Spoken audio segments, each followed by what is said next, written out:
ও জরিনা, তুমি আমার মনটা দিলা না। এলান ভাই, আচ্ছা এ ভাই টিয়া দিবি কবে রে? টিয়া দি যাইস ভাই কাটিয়ে দিবেন কাটকা। ভাই অনেকদিন এসে ভাবিরে দোয়ানো দেই না, ভাবি কই? কে হেরে দিয়ে তোর কি কাজ?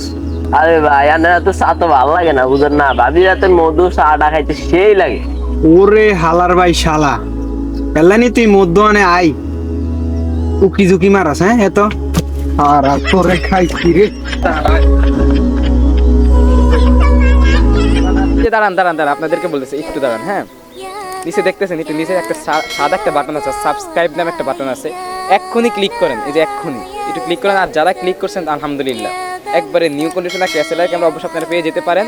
যদি আমাদের সত্য আছে, আমাদের ভিডিও অবশ্যই লাইক শেয়ার কমেন্ট এমনকি সাবস্ক্রাইব করে অবশ্যই আপনারা নিচের ডেসক্রিপশন বক্সে আমি অবশ্যই আমার ইমেল অথবা হোয়াটসঅ্যাপ নাম্বারটা দিয়ে রাখবো। আপনারা স্ক্রিন ভিডিও করে আমার নক দিবেন, হ্যাঁ পাঠিয়ে দিবেন, ইনশাল্লাহ আপনারা পেয়ে যেতে পারেন, যে কোনো একজন পেয়ে যেতে পারেন। অবশ্যই কিন্তু অবশ্যই এখনই চ্যানেলটা সাবস্ক্রাইব করেন।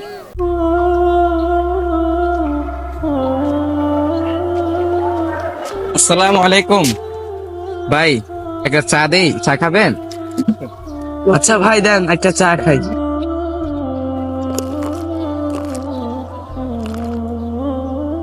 এই নেন ভাই, এই যে আপনার চা।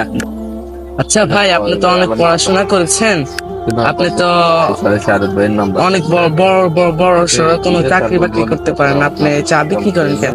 হ্যাঁ ভাই, ঠিক কথা বলেছেন, আমি পড়াশোনা করেছি, কিন্তু দেখেন আমি যদি কোনো ভালো কোনো চাকরি করতে যাই আমাকে ঘুষ দিতে হবে।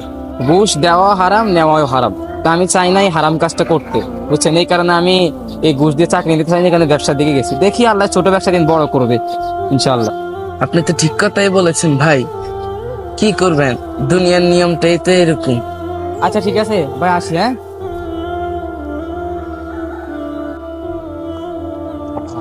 বাপ কামের মাথা আমার কামে খায়। এ কুলসু করে কুলসু, আরে দোয়ানো যা তাড়াতাড়ি, দোয়ানো কামের মানুষের ভিড়ে অবস্থা খারাপ। আর ব্যবসা বাণিজ্য সব তো লাডি উঠাবি, কিন্তু উত্তর ধারে টাকে কোকে মাটি হালাইছে, এই মাটি এখন আমি ঠিক করতে পারি না।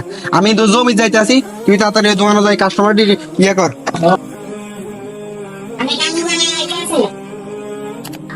মারে মা, আমের মাথা আমার আমে খা, বাইরে ভিতরে বাদ দিয়ে রাই কারণ বাবা বাইরে ঢুকা ভাত খেয়ে এক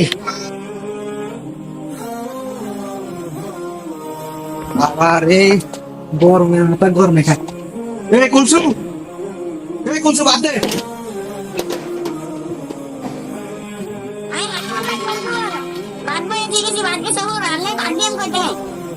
কি করলি তুই? উমাগো কেবারে বাসার মাইয়া লাইতাছে। উমাগো কি ভাই, এতক্ষণ কোন আসলে? মাথা মুতো নষ্ট। কি লাগবো তোর ক? এক কাপ চা দেন। চা নাই যা। মারে বাপ, ব্যবসা বাণিজ্য লই দিস হাইতাছি না, কেমনি কি করাম? বাইর যাইলে করে বউ জ্ঞানের জ্ঞানের, দোয়ান আইলে করে কাস্টমার জ্ঞানের জ্ঞানের, ব্যবসায়ী করতাম না। ভাই ভাই আজান হইতেছে, চলে নামাজটা পড়ে আসি আমরা। যান যান, আমি আইতাছি, আমি একটু ভেজালে আছি ভাই, আমি না যান যান। চলে নামাজটা পড়ে আসি আমরা।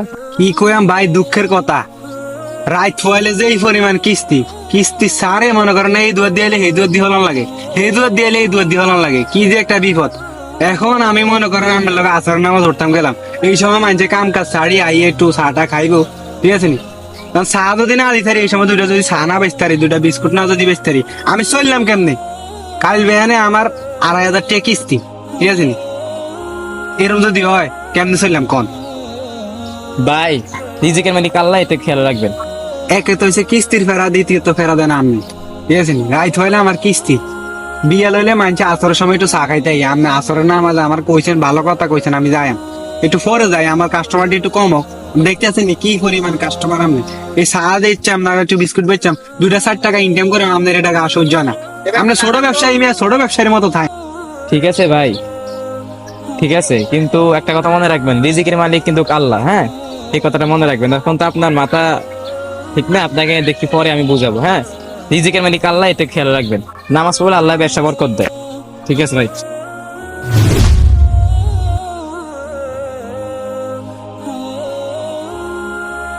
আমি একটু কাজটা সেরে তারপর মিটিং এ আসতেছি। ওকে, আচ্ছা ঠিক আছে ভাই।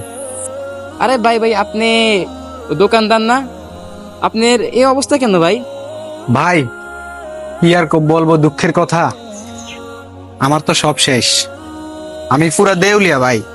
ওই যে দোকানটা দেখতেছেন না, ওই দোকানের জমিটা পর্যন্ত আমি হারাই লাইছি, কি আর বলবো। দেখছেন, আমি বললাম না হারাম ব্যবসা কখন আল্লাহ তাআলা সফলতা দেয় না। হারাম ব্যবসা পরিণতি এরকমই হয়। আমি আপনাকে শুরুতে বলছি, আপনি আমার কথা শুনেন নাই। এখন শুনেন, আমি একটা অফার দিই আপনাকে, আপনি দেখেন অফারে রাজি হন কিনা। আমার যে কোম্পানি আছে, আমি ওই কোম্পানিতে আপনাকে চাকরি দিব। চাকরি করতে রাজি আছেন? করবো না মানে? আরে ভাই কি করলেন, এটা তো আমার জন্য সুখবর। ঠিক আছে ভাই, আমি আগামীকালকেই আপনার কাজে জয়েন দেবো। আর আমি একটা জিনিস শিখলাম, ছোট কিছু কর্ম দরকার হলে তারপরও হালাল দিয়ে করবো, কিন্তু হারাম দিয়া আর কিছু করতাম না ভাই। সত্য হলো আপনি কোনো হারাম কাজ করতে পারবেন না, হারাম ব্যবসা করতে পারবেন না, সুদ ঘুষ এগুলো বলেও কিস্তি নিতে পারবেন না। ঠিক আছে? শর্ত? আরে ভাই শর্ত তো আমি সব মানছি, এগুলো আরো অনেক আগে ছাড়া দিছি আমি। ঠিক আছে, তাহলে কালকে আমার অফিসে নেন। আর কালকে আমার অফিস চলে আসেন, আমার নাম্বার তো আছে না? আপনি আমার ফোন দিয়া আমার অফিস চলে আসেন। ঠিক আছে, ইনশাল্লাহ।